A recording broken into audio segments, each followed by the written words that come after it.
मारना बुरी नहीं, अच्छी बात है, बताती है कृष्ण की यह कहानी। भगवान श्री कृष्ण का जन्म कंस का वध कर समस्त पृथ्वी लोक को उसके अत्याचारों से मुक्त कराने हेतु हुआ था। किशोर अवस्था में ही वह गोकुल से मथुरा आ गए तथा दुष्ट कंस का वध किया। कंस की मृत्यु से दुखी उसके श्वासुर जरासंध ने एक विशाल सेना लेकर मथुरा पर आक्रमण कर दिया। इस आक्रमण में उनके साथ शिशुपाल और काल्यवान जैसे शक्तिशाली राजा भी शामिल थे। जल्द ही सेना मथुरा जा पहुंची और मथुरा की राजसभा में कृष्ण तथा बलराम को सेना को सौंपने का संदेश भेजा गया।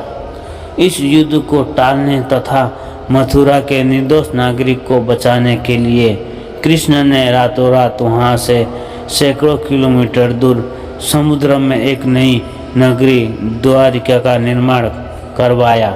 अपनी माया से उन्होंने समस्त नागरिकों, उनके पशु तथा संपत्ति को नींद में ही नई नगरी में पहुंचा दिया। अगले दिन सूर्योदय के समय कृष्ण तथा बलराम जरासंध की सेना के सामने जा पहुंचे और उससे लड़ने के लिए चुनौती दी। जैसे ही जरासंध और दूसरे राजाओं ने कृष्ण को मारने के लिए शस्त्र उठाए, दोनों भाई भागने लगे। उन भाइयों के पीछे जरासंध तथा काल्यवान जैसे राजा भी भागने लगे। कुछ ही देर में दोनों भाई बहुत आगे निकल गए और उनके पीछे केवल मात्र काल्यवान रह गया।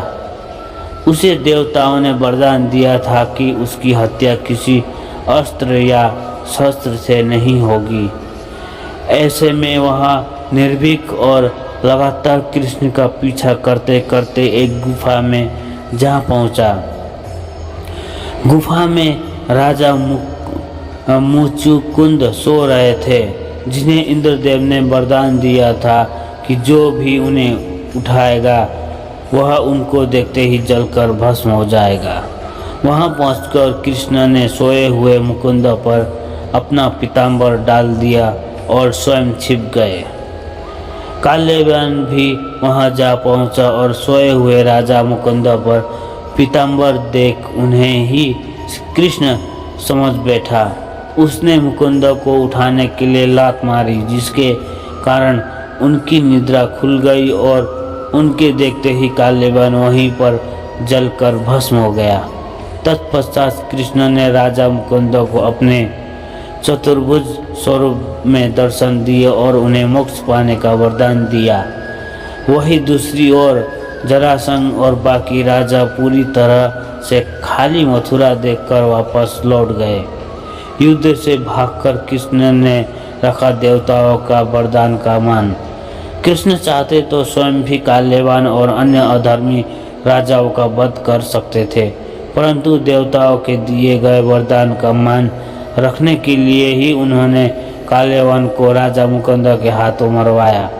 इसी तरह बाद में जरासंध का वध पांडुपुत्र भीम के हाथों करवाकर भूभरा का भार कम किया। इस तरह कृष्ण ने दिया दुनिया को उदाहरण। इस कहानी के बाद कृष्ण के नाम के साथ हमेशा के लिए रणछोड़ जोड़ दिया।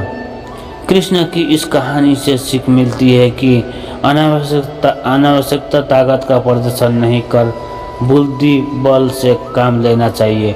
इस तरह हम अपनी शक्ति को खर्च होने से रोक सकते और बड़े से बड़े संकट का सामना भी कर सकते हैं। दोस्तों, आप लोगों को यह वीडियो कैसा लगा? अच्छा लगा तो लाइक, कमेंट और चैनल को सब्सक्राइब करना ना भूलें। जय श्री कृष्ण।